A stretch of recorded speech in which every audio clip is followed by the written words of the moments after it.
Yes, I am for a living wage for our working class people here in Morgan County. I'm one of those people.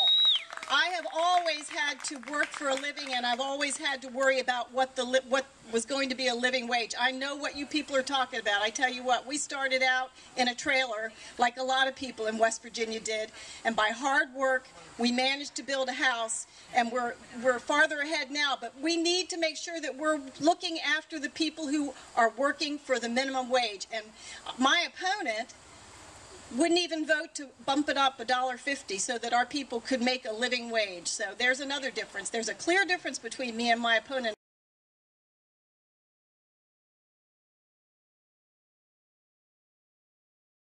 If I believe in something, and I believe that it's something that's important to the people that I'm serving, you can bet that nothing's going to sway me. I'm going to stand up, even if I'm in the minority. Your voice will be heard down there. I can tell you that.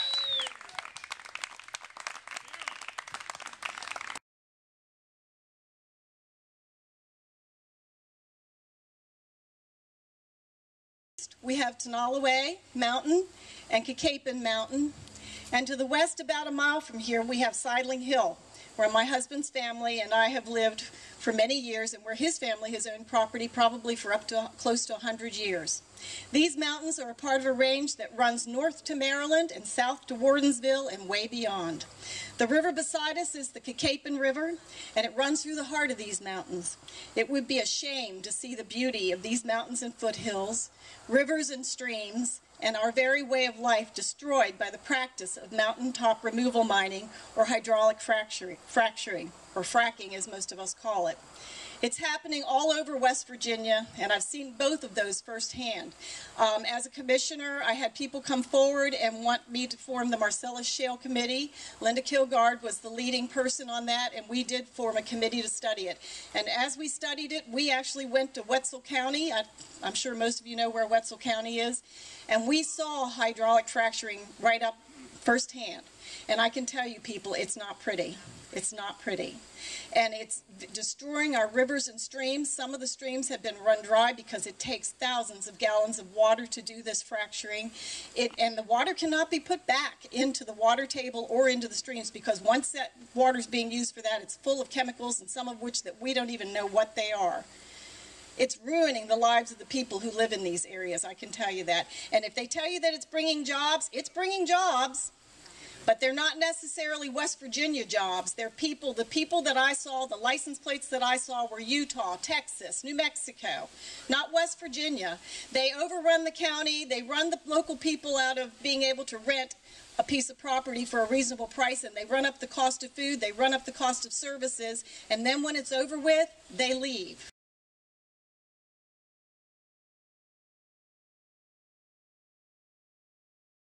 Same thing with mountaintop removal. Up to Caford Mountain and talked to Elise Keaton, and it looks quite similar to what you see when you go to look at hydraulic fracturing over in Wetzel County. What you're seeing is the mountaintop sheared off for a thin seam of coal, and once that happens, that's a finite resource that's gone, but your mountains are devastated for generations to come and forever, because they're never going to be the same. They're going to be flattened. They may come back and say, oh, we've redone it, we've recovered it, we've done whatever, but they'll never be the same. It's ruining the streams below them because there's small particles that get into the air. The health of the people who live there is being destroyed, and the money is going out of state. It's not staying here for West Virginians.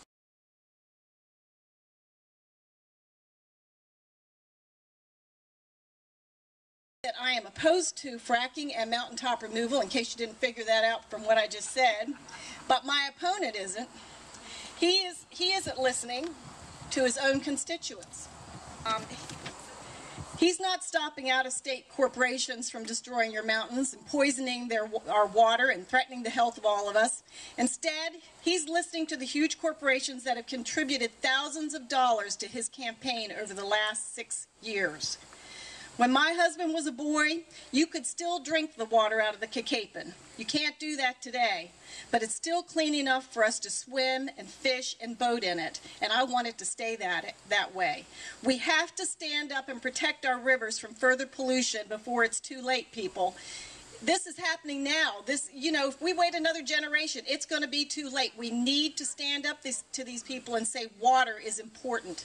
The mountains are important. Our resources are important. And they're not for sale. They're not for sale.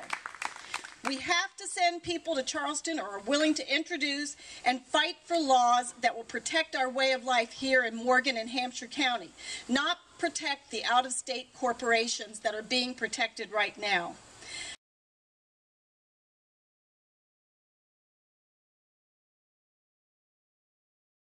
I believe that we need to shift the tax burden off of the West Virginia families and onto the out-of-state corporations that aren't paying their fair share. They're running off with our resources, they're running off with our money, and they're not paying their fair share in taxes.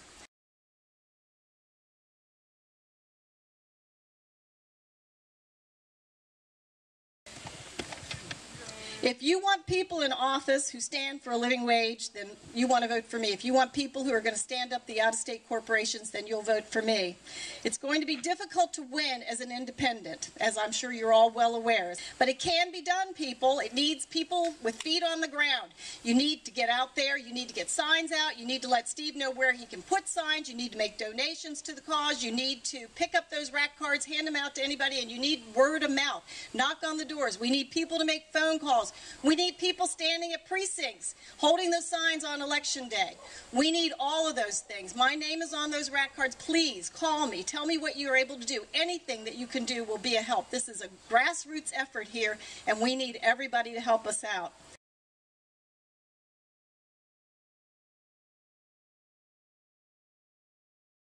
Don't vote the straight ticket this time, people, if you're a Democrat or a Republican. Go down, vote for the individual, vote for the issue. Don't vote straight party ticket this time. That's very necessary. If you liked anything I had to say today, please remember, on November 4th, vote independent, vote for Brenda Hutchinson to the West Virginia House of Delegates. And thank you all for being here. I sincerely thank you.